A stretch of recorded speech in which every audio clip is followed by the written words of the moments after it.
This notification has been on my mobile for 2 days. Even though the network is fine, it is not being downloaded. If you have problems like mine, see how to solve them. Go to Mobile Settings.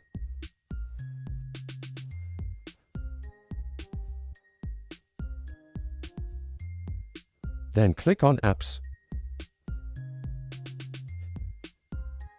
Scroll down and go down.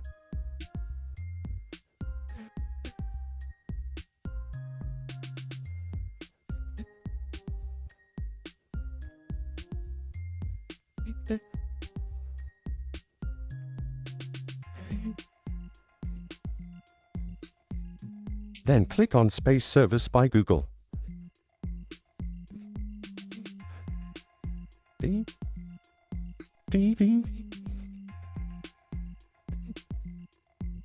You can turn on notification or turn off.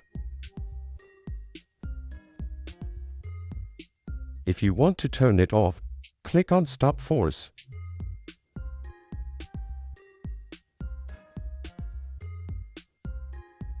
Now your notification will be turned off.